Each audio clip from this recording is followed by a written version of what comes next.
At the beginning of each show, there's an improv tradition. I know it happens at I.O. It probably happens everywhere. Of everyone looks at each other and says, "I have your back." I have your back. I got your back. But desperation or ambition can actually be a little of, "I can also put the knife in your back." Right. That adage goes out the window. Now, if you jump off the cliff, and you and the scene partner, if you both of you don't know where you are, you both kind of just figure out where you are. So that sometimes what I'll do is I'll go, okay, jettison the where, jettison the environment. Who's he? And then you're looking at me going, oh, fuck, I do not have the environment. And so we're both looking at each other. And so can you see desperation sometimes in a situation? It's never desperate. It's just we don't have clarity yet. That's all. And then I look at you and I go, all right, so we don't have the environment yet. So I'm looking at Sam and Sam's looking at me. And I go, Jim, if we don't hurry it along, Mom's going to be here in like 2 minutes. And then you go, you don't think I know Mom's going to be here in 2 minutes? Okay, good. All right, good. So we know we're brothers, and we have a sense of what our relationship is together. Right. You bicker all the time. You bicker all the right. So we're okay. Good. All right. So and then I did come up with Mom's going to be here if we don't finish. Now that's open-ended enough for you to go, all right, I'm doing it. Jesus Christ. I go, okay, all right, okay, balloons, birthday. We just keep working back. So now we can assume we've got a couple of choices and either one can make it. And I have no panic and you have no panic because no matter what choice I'm about to make, you're gonna follow me. I think the key to improv is always listening. It's embracing, it's positivity, it's hearing things and not shutting them down. It's trying to find ways to make them work. And I think in the business world, I would imagine that's very valuable, the idea that it's very frustrating to just be told no all the time. Improv really revolves around the idea of like, whatever you come at me with, I'm gonna say yes to it, that's our reality, let's get to work, let's start there. So just the idea of saying yes to each other, not shutting down ideas, seeing if there's ways to make ideas workable, making that your default setting of like, I really wanna respect what you're saying, see if there's a way to take it somewhere else, versus here's all the things that are wrong with it. I think it's just a very positive mentality.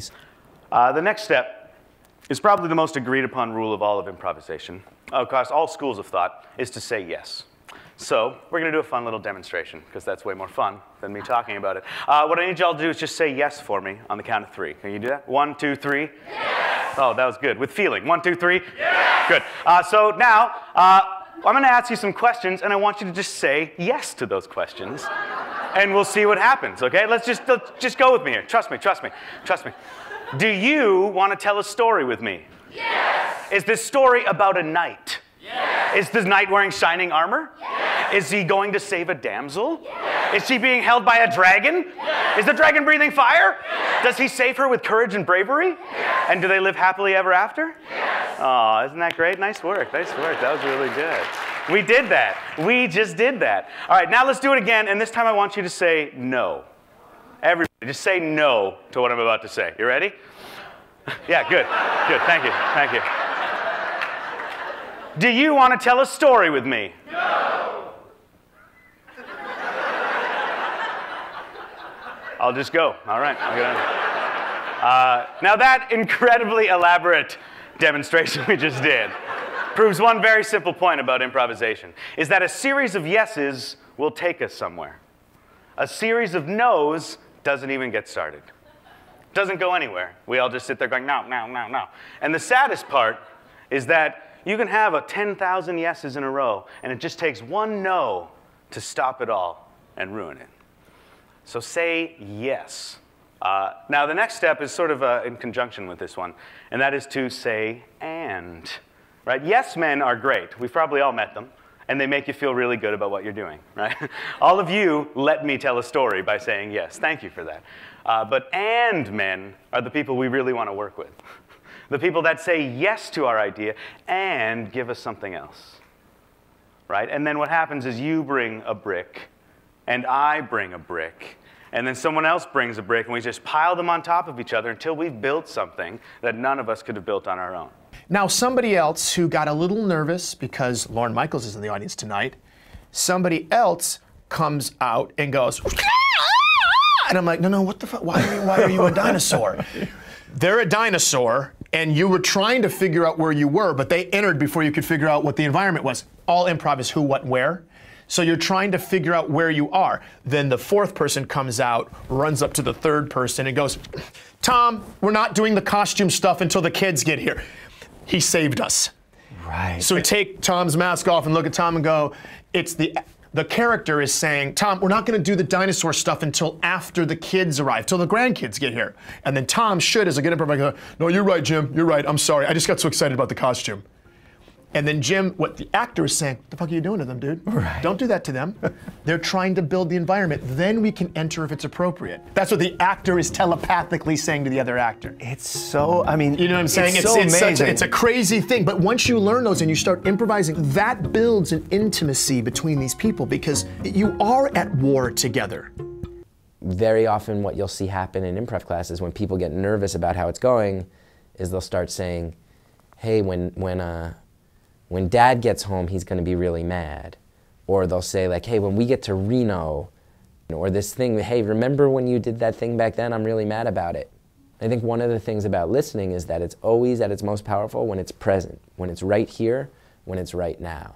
And that's in a lesson about improv that I think just made me a much more social person. Like it just made me, like, when I would go have pitch meetings, I was just able to have it better. Even in my personal life, like when I started really thinking hard about these improv lessons, not to get weird, but like my dating life just got so much better because the thing I always stress that I think apply just to any conversation, I always ask people to answer these 3 questions when they're improvising. Why these people? Why right here? Why right now? I always just drill that. Why these people? Why right here? Why right now? Meaning, if you're in a scene and there's 2 people and you're talking about people who aren't here, like they're not here. They probably aren't the most interesting thing for an audience to hear about. If you're talking about a different location than the scene, the one the scene's taking place in, then why isn't the scene unfolding there? It sounds more interesting. Why are you teasing an audience? So, and another thing too, people often go like, hey, you'll never believe what's inside this briefcase. And it's like, well, that's invisible.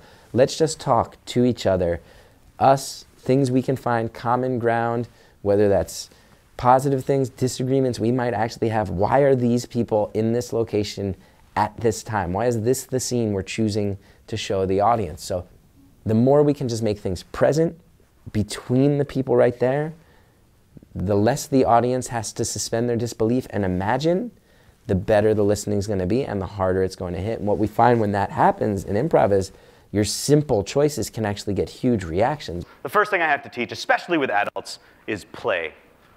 Very simple. We all knew how to do this when we were children.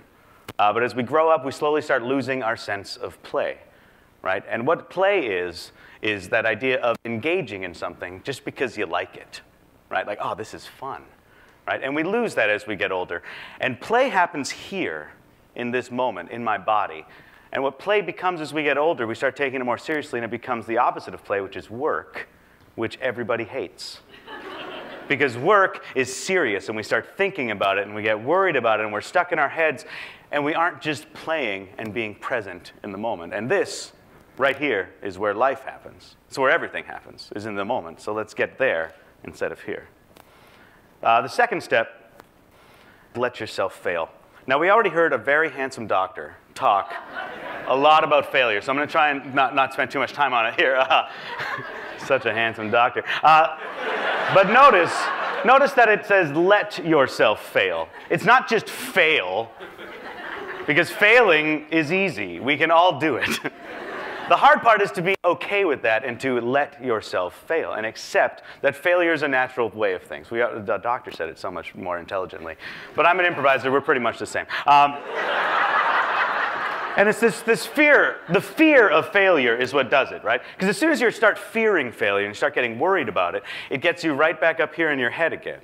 And you're worried and you're thinking about all the failings you're going to do, and then you probably will fail. Improvisers understand that if you fail, failing does not make you a failure. And that's a big difference there. Just because you failed doesn't mean you're a failure. It means, oh, I failed, I screwed up. All right, well, I'm an improviser, so I'll just start again. And that's it. That's the worst thing that happens. The next step is listening. You've all probably heard that phrase or something similar about how we have 2 ears and 2 eyes and 1 mouth. So we should listen and watch twice as much as we speak, right? You know that? Not true. Most people listen just enough to be able to respond. but we don't listen with every part of our being to what they're saying. A very wise man once told me that listening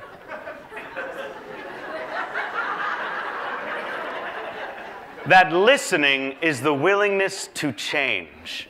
If I'm not willing to change based on what you're telling me, I'm not really listening. I've already made up my mind. I've decided how I feel. I've decided what I think, and I'm just going to let you talk at me, and then I'm going to respond.